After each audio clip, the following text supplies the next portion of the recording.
Hello, and welcome to our DogBizPro help video series. In this video, we will be explaining how to assign an autoresponder to a specific service.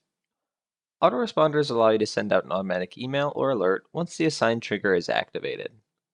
Anytime you create a client registration, confirmation, or waitlist-based autoresponder, you have the option to assign it to a specific service.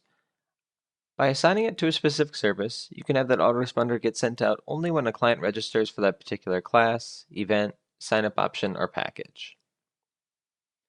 Depending on the service that you're wanting to assign this autoresponder to, that would determine where you would need to navigate to inside of their admin module. To start, you can begin by navigating to your admin module setup tab.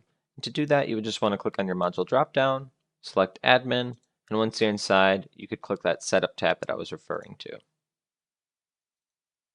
Just as an example, let's say you're wanting to assign an autoresponder to a specific package.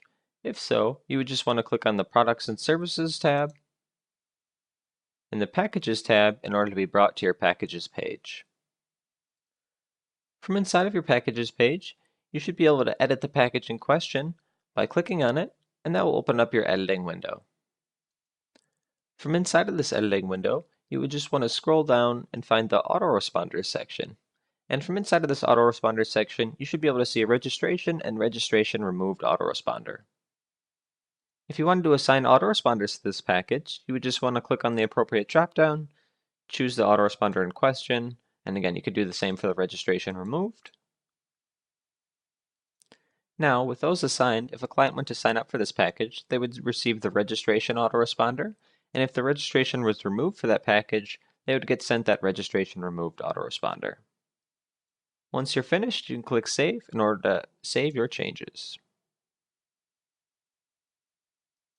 As another example, let's say that you wanted to assign an autoresponder to a specific class. It is very much the same process, but you would just want to navigate to your class's page. So to start, you would just want to, again, remain inside your admin module Products and Services tab, but instead of being inside the Packages tab, you could click on the Classes tab in order to be brought to that class's page.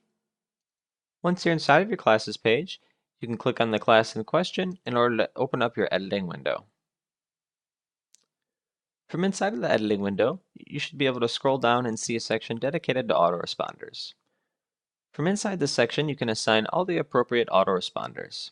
So if you want to assign a registration-based autoresponder, you could click the drop-down and choose a registration-based autoresponder, confirmation, a registration removed, and a waiting list. Now, if a client went to register for this class, if they had their registration confirmed, removed, etc., the appropriate assigned autoresponder would get sent out. Once you're finished, you can click Save in order to actually save your changes. As another example, let's say you wanted to assign an autoresponder to a specific sign-up option, like a private training sign-up option, a therapy sign-up option, a daycare sign-up option, or a boarding sign-up option. You actually have the option to do that for any of those. It is also very much the same process for each sign-up option as well. So for this example, we'll just show you how to assign an autoresponder to a specific private training sign-up option. To start, you would just want to click on your private training tab inside your admin module in order to be brought to your private training page. Once you're inside of this page, you can click on the sign-up option in question in order to open up your editing window. From inside this editing window, you would just want to scroll down and find the autoresponders section. From inside the autoresponders section, you can assign all of your appropriate autoresponders. So if you wanted to assign a registration-based autoresponder, you could choose that from the drop-down, same with the confirmation and registration removed. Now, if a client had attempted to register for this autoresponder, if they had their registration confirmed, or if their registration was removed, the appropriate assigned autoresponder would get sent out. Once you're finished, you can click Save in order to save your changes. Lastly, you are also able to assign a general autoresponder to events that do not have registration levels created. If you do have registration levels created for an event, you can actually assign an autoresponder right at the time you create your own event registration level. So, if you still wanted an autoresponder to get sent out, but you did not want to create registration levels for that event, you could assign them as a general event autoresponder. To do that, you would just want to navigate to your admin module like we're inside of, Instead of being in the products and services, you would want to click on online registration. And from the online registration, you'd want to click on the configuration button. Once you're inside of your online registration configuration page, you would just want to scroll down and find the Event Registration Settings section. From inside of this section, you should be able to see a subsection dedicated to autoresponders.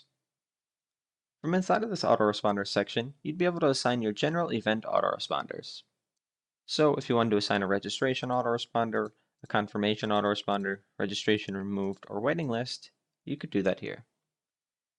Now, if a client had attempted to register for an event that did not have registration levels, had their registration confirmed, removed, or were put on the waiting list, the appropriate assigned autoresponder would get sent out. Once you're finished, you would just want to click Save in order to save your changes. Hopefully that helps and explains all the different services that you can assign an autoresponder to.